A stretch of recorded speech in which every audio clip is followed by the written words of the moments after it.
Hello and welcome to Eyewitness Reports on Channels Television. Today, we'll take you on a tour of the Lagos waterways and the impact of wrecks on maritime operations. Also, the people of Kiana community in Nasarawa State suffer the effect of flooding. The state government intervenes. These and more on Eyewitness Report. I am Chris Elems. Welcome on board. The threat posed by wrecks on maritime safety on the Lagos waterways is becoming a cause for concern as operations are often hampered. If you take a tour from Marina to Badagry, there are over 30 major vessels that have made a shipwreck of their voyage, raising cause for concern. For the unsuspecting marina, these wrecks continue to wreak havoc. However, the Director General of the Nigerian Maritime Administration and Safety Agency, NIMASA, Dakuku Peterside, says the process of removing these wrecks is ongoing.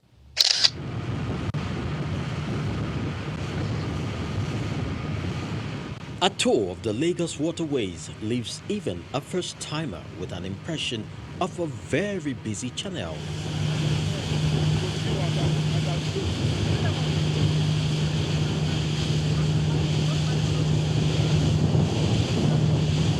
The reason for this is not far-fetched, considering the numbers of coastal communities on the channel and the presence of numerous jetties and tank farms, and most significantly, that it's the main gateway to the Lagos port complex, as well as the Tinkan Island port.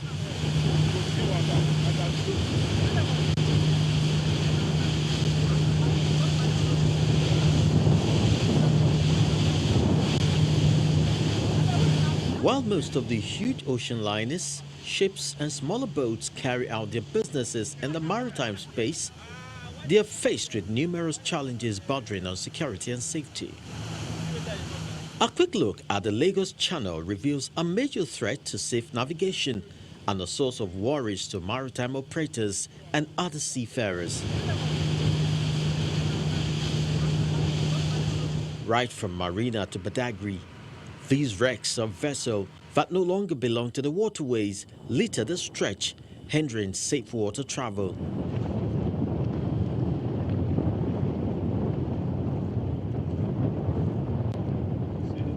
They come in different sizes and shapes and at various points of submergence. Some partially submerged, with a few more totally underwater. These are dangers lurking around for the unsuspecting marina, especially when it's high waters.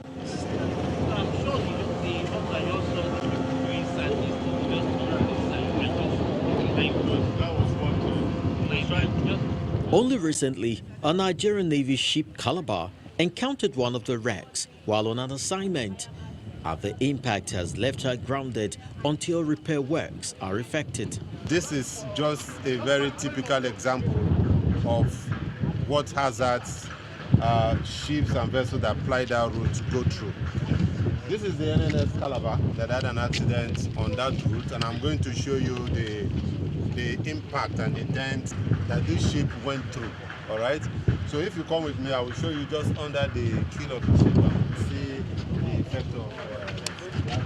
If you look under, you would see the impact of that all the way down here.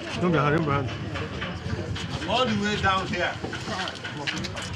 To tell you the danger.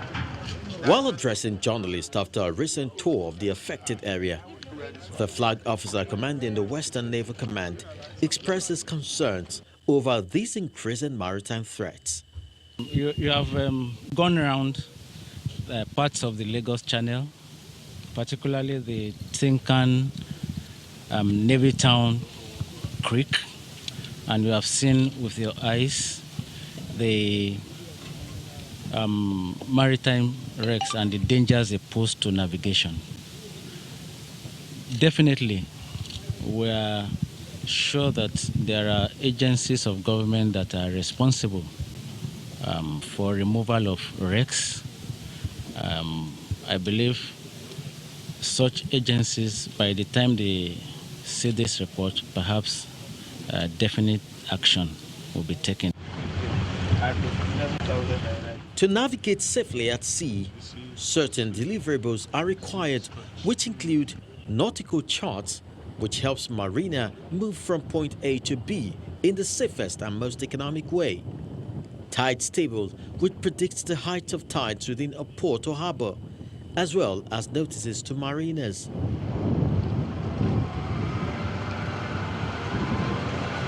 These are rolled under the jurisdiction of the Office of the Hydrographer of the Navy. The process of chart production are basically divided into three. One is the survey, which is done by a survey team in the field. Commodore Chukwuemeka Okafo, who occupies that position while highlighting the dangers of wrecks, sheds light on the processes of making a chart, which include data acquisition, processing, compilation and presentation, as well as chart maintenance.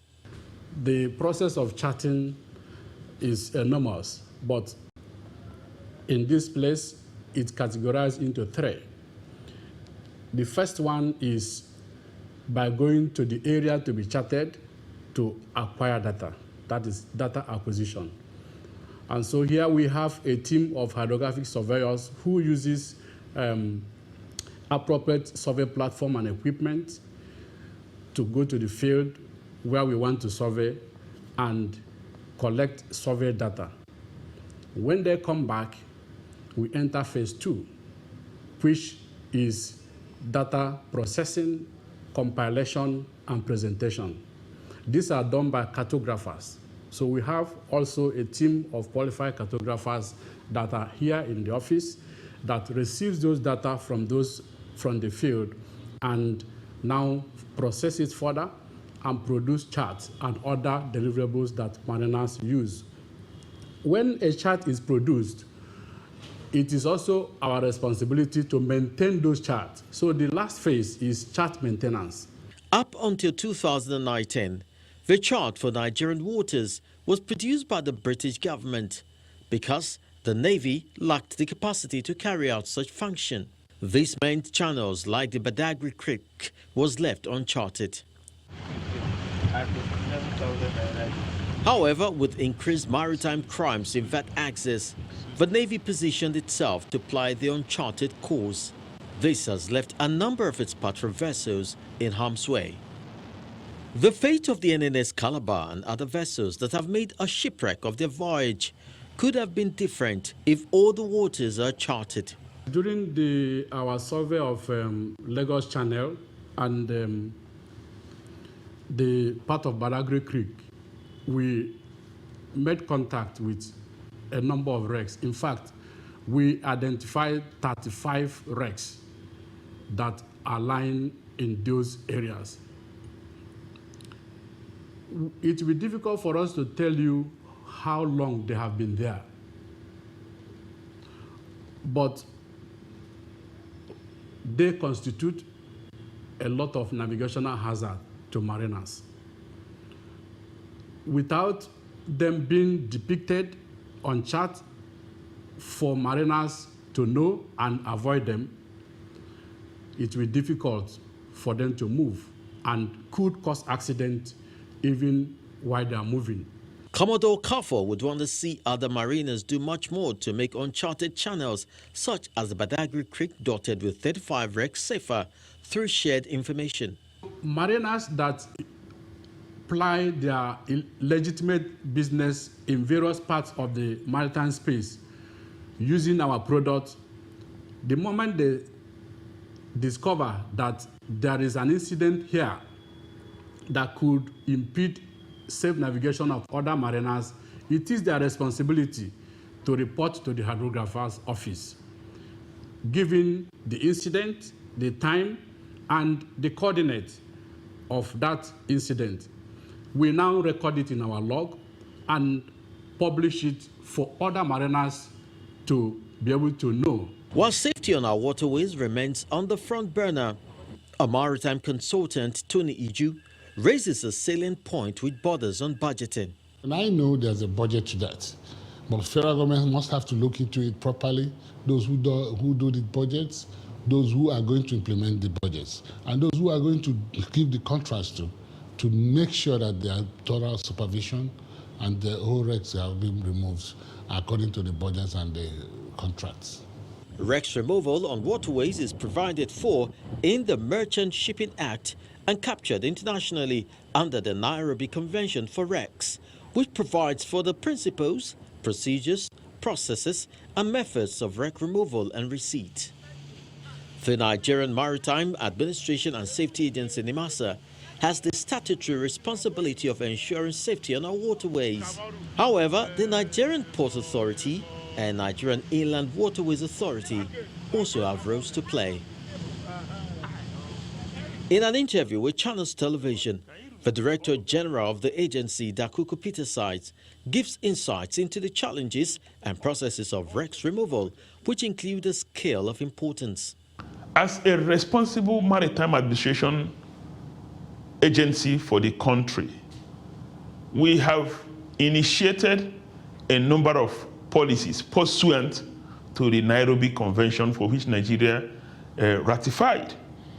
We have also taken steps to actually remove wrecks.